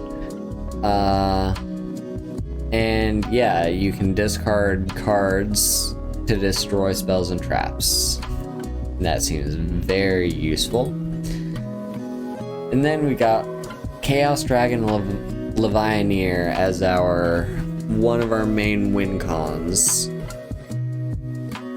It needs to be special summoned by banishing 3 light and or dark monsters from your graveyard. Usually you're going to choose both light and dark because you're usually going to have both. We've kind of got an even mix of light and dark monsters here. But when you summon it, its effect is based on what the attributes were. So if you only used light monsters, then you get to special summon 1 monster from your graveyard in defense position. That's okay, but really not something that we want to be doing. Like, that's kind of the worst option for us. If we choose only dark, shuffle 1 random card from your opponent's hand into the deck. That one's okay. Like, if we're not worried about anything our opponent has on the board, but we are worried about what they have in their hand, we can just force them to shuffle one of their cards away. But most of the time we're going to be using both light and dark, and if that happens, we get to destroy up to 2 cards on the field. Just any 2 cards, just boom, destroyed. So that's the deck. That's Thunder Dragons and how that works. I did want to show off, I do want to show off one last thing here, which is the Red Eyes deck that I've been working on. I've been slowly adding in more cards to make this Red Eyes deck even better. But here's the Red Eyes that I've got. Black Metal Dragon is a recent addition. You can equip a Red Eyes monster with this guy to make the Red Eyes monster stronger. But also, if it's sent from the field to the graveyard, you can add a Red Eyes from your deck to your hand. So, pretty important. Hierarchic Dragon of Hefnuit is, so it can special summon itself under certain conditions, which is nice. Mostly what we're using this for is fusion material, and I'll get to the fusion in a second. Blue Dragon Summoner is just a way to get our either Red Eyes Black Dragon into hand, or Labradorite Dragon. Either of those two can get into our hand thanks to Blue Dragon Summoner. Then we've got Kidmodo Dragon. Just as a card that we set, our opponent destroys it somehow, and this even happens if you discard it. So if you have a way to discard Kidmodo Dragon, then you can also use its effect to special summon a dragon from your hand. And we're running quite a few dragons. The most likely one is going to be Red Eyes Black Dragon. So we're running a couple of those. We've got the one Blackstone of Legend that I happen to have in my collection. The moment I get more, I will add more. But you can tribute this card to special summon a Red Eyes monster from your deck. And if this card is in your graveyard, you can target a level 7 or lower Red Eyes monster in your graveyard to shuffle it back in. And if you do, return Blackstone of Legend to your hand. So it's just like a recursion engine. Like, it gets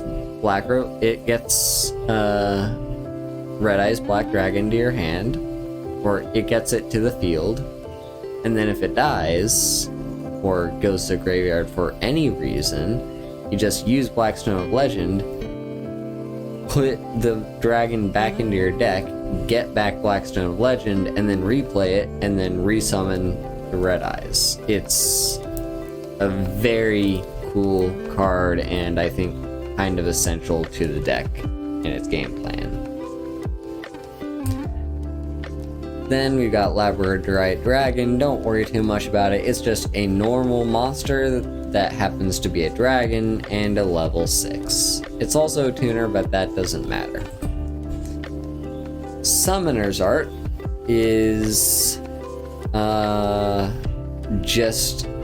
is kind of exactly the same thing Blue Dragon Summoner does, except it doesn't have to leave the field for its effect to happen. Monster Reborn, because we are going to be sending a lot of our cards to the graveyard with, like, you know, there's various ways that we're going to be sending our Red Eyes to the graveyard for certain effects. So Monster Reborn is just, I think, a necessity.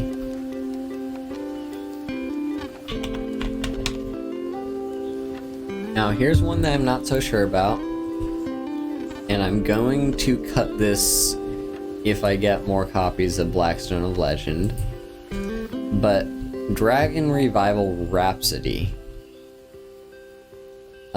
If you control a spellcaster, you can target up to 2, and there's only one spellcaster that we can control, by the way. It's this guy, the Blue Dragon Summoner. If you control him, you can target up to 2 dragons in your graveyard, including at least one normal monster, which is most likely going to be our Red Eyes. Special summon them, and your opponent takes no damage this turn. you can only activate this once per turn. So basically, yeah, it's like Monster Reborn, except for 2 monsters, and one of them has to be Red Eyes. Then we've got Ancient Rules, because we're running quite a few normal monsters, so might as well have an easy way of getting them into play. And then we're running 2 copies of Red Eyes Fang with Chain. This just kind of powers up our Red Eyes, because it just gives them a little bit more edge. First of all, it gives them the ability to attack twice, which isn't nothing, you know, the double attack is really great. But also, this card is removal for any effect monster that our opponent happens to be playing that we don't want to deal with. We just send Red Eyes Fangs with Chain to the graveyard, equip an opponent's effect monster to our Red Eyes, and then its attack becomes the attack and defense of whatever you just equipped. That's kind of insane. Like, it just instantly deals with any problematic cards your opponent might be playing. Then we've got 2 copies of Polymerization, because there is 1 fusion monster that I happen to have that works with Red Eyes that I think is pretty decent, and that's Meteor Black Comet Dragon. So it requires 1 Red Eyes monster that's a level 7, so that's our Red Eyes Black Dragons, and 1 level 6 dragon type monster. That's what our 2 level 6s are for. These are purely for fusion material so that we can summon this guy. And if we summon it, we can send 1 Red Eyes monster from your hand or deck to the graveyard, and if you do, inflict damage to your opponent equal to the quarter of the original attack of that monster. So I believe that's 600. Just 600 effect damage, which is nice. And if this card is sent from the monster zone to the graveyard, you can target 1 normal monster in your graveyard to special summon it. So it gets back your Red Eyes if this dies. I am running these. So this was back when I was running a single tuner. But I decided against the tuner because the tuner wasn't all that good. So these can go away. However, I do still have 1 tuner in the deck. So it might be also, hang on. Sent from field to the graveyard. Sent to the graveyard. Okay, hang on. I got some ideas. So first off, let's look at fusion monsters, not fusion monsters, synchro monsters. So synchro, we could get a synchro 7. We could get a synchro 12 if that even exists. Let me just see if it does. Synchro 12. There is in fact a synchro 12. Would you believe?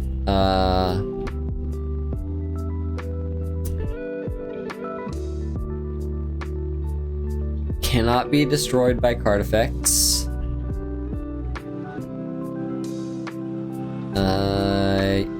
You can only use the effect of once per duel.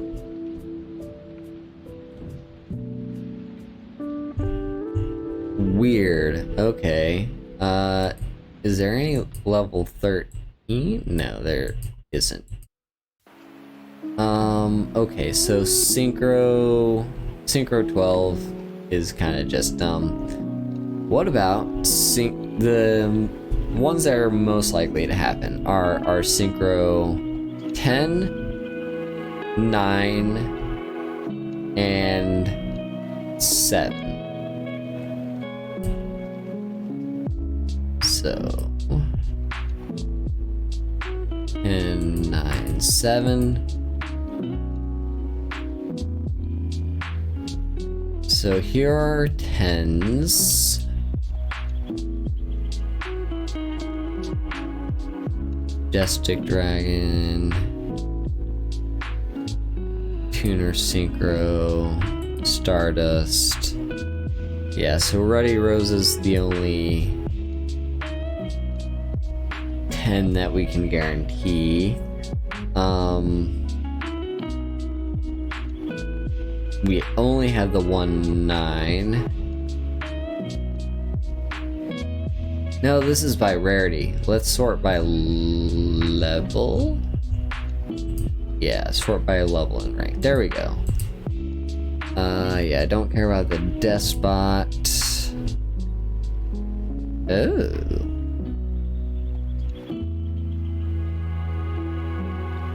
One tuner and one non-tuner Dark Dragon type synchro. Oh, it has to be synchro. Okay, that's not gonna happen. Jirax? Nope. Not gonna happen. Not gonna happen. Not gonna happen. Nope. This could, though. Trident Dragon. One dragon type tuner. That's this one. And one or more non-tuner dragon type monsters. That will be... Actually, no, that's physically impossible for us, so never mind. Alright, now let's look at the 9s. So, Ally of Justice. Don't care.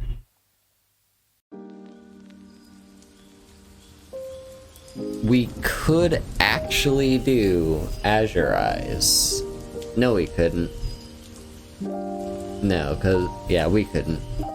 Because our normal we don't have any non-tuner normal monsters that we could use to summon. Blue Eye Spirit, can't do that. Don't care about you. Don't care about you. Okay, and then we go into the 7s. Yeah, the 7s. So, Ancient Fairy Dragon. Once per turn, special summon one level 4 lower monster from your hand. You cannot conduct the battle phase the turn you activate this effect. Once per turn, destroy as many field spells on the field as possible, and if you do, gain 1,000 life, and you can add one field spell from your deck to your hand. That's an interesting one.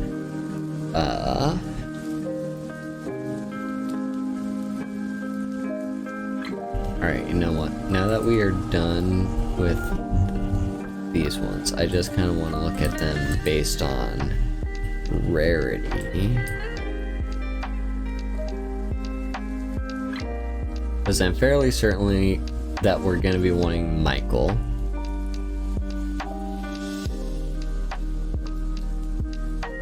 Non-tuner light monster. Okay, that's never going to happen. We can, however, use Black Rose. Junk Synchron, nope. Non-tuner. Okay, here we go. One tuner, one or more non-tuner dragon type monsters. At the start of the damage step, if this card battles a monster, you can destroy that monster, and if you do, inflict damage to your opponent equal to the attack the destroyed monster had on the field. This card's attack must be greater than or equal to the attack of the monster. Okay. That's worth considering. Junk Synchron. Water Tuner. That's Blackwing stuff. Watt Hydra. We don't have any Fire Tuners. Mecha Beasts. I am interested in building Mecha beast at some point. Let's see. Tokens you control cannot be yeah, that doesn't apply to me. Dragon type tuner. Non-tuner winged beast, that's not gonna happen. Light, nope. And tuner, non-tuner. Okay. So that's our loadout, and then there's one last thing. Let's take a look at links.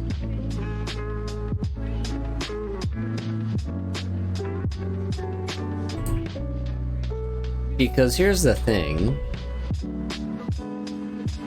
If we're gonna be... Yeah. If we want a reliable way of getting these things into our graveyard to trigger their effects, link monsters is the way to do it. The problem is, this requires cybers, and this one requires a normal monster. So that's not gonna happen. However, if we get a link 2, perhaps... Code Talker requires 2 effect monsters. Don't care about Salamangreat. Brood Enforcer. Discard a card, target one face-up card your opponent controls. Your opponent can discard a card with the same original type. Otherwise destroy that face-up card. That's useful, I think. Requires cybers, requires Goki, World Chalice, normal monsters, fire, monsters with different types and attributes. Yeah, I mean, that does happen, but not gonna happen. This could very easily happen. Cybers, regular effect,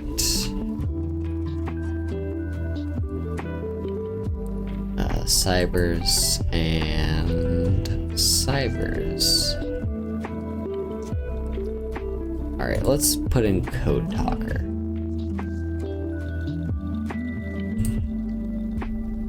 Alright, save that deck.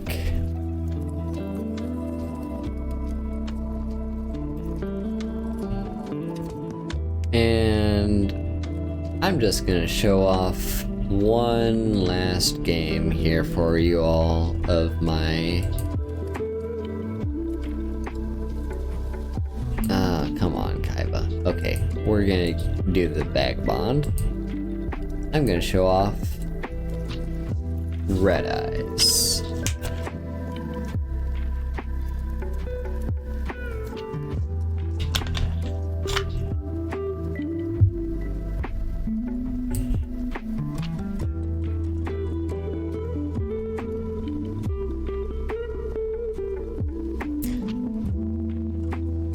Okay, this is kind of a crappy hand, but at least we can get Red Eyes out. Let's just hope it doesn't die.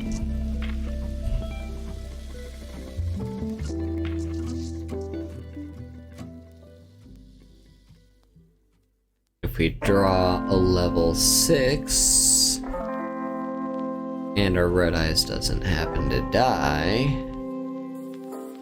Salamangreat, I see, so we're playing against salads. Let's hope they brick. That's all I can hope for, is that they brick.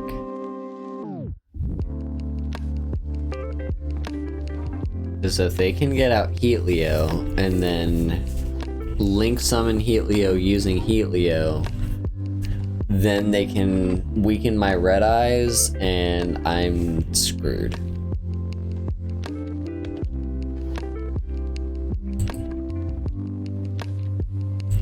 Yep, so they get you. God, everyone loves running salads.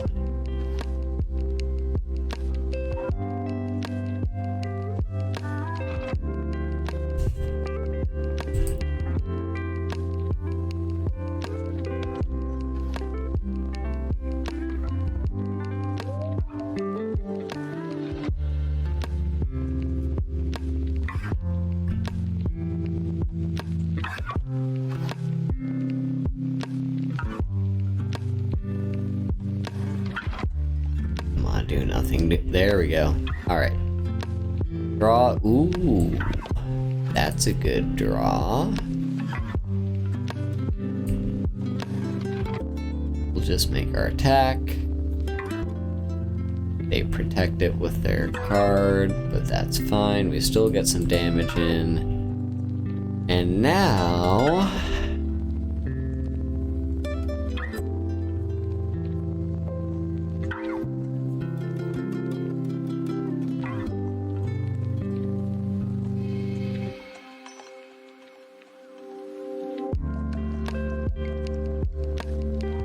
why are you running Witch of the Black Forest in this deck? I don't understand.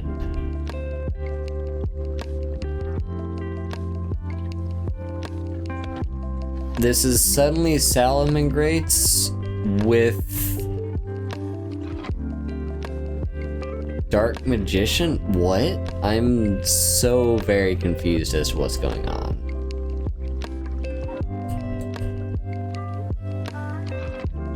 Okay, Security Dragon.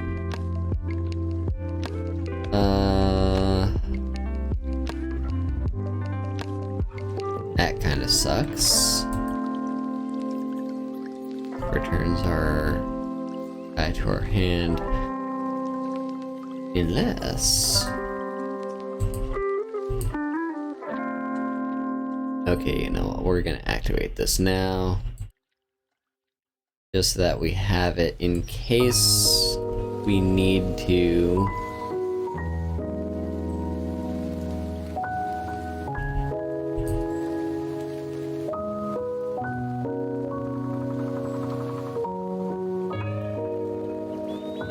And there's the Magician Navigation.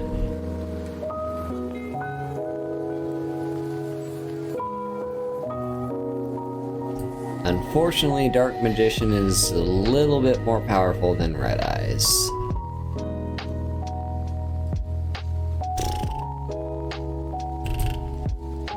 Well, we're gonna lose anyway, so we might as well use this, I guess.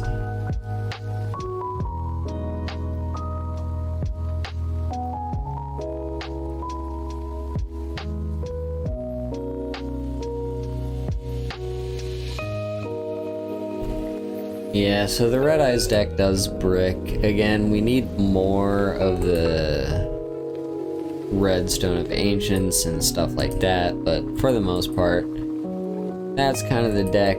That's kind of what it's supposed to do and how it works. And yeah, so I'm gonna leave it off there. It is way later than I actually wanted to be streaming. Because it has been a long day for me, and I have to get up early tomorrow to be on Raylene's stream for Skyrim. So, if you want to support me, here are all my links in chat. Just go to my card. You can find me on like Twitter and YouTube. I've got YouTube exclusive series going on right now. I've got 2 Let's Plays. Dark Souls 3, this is my first time playing through that game. And Assassin's Creed 2, this is not my first time playing through that game. So both of those, if either of those interest you, absolutely go and subscribe to my YouTube channel, and you'll be able to find those things when they go live.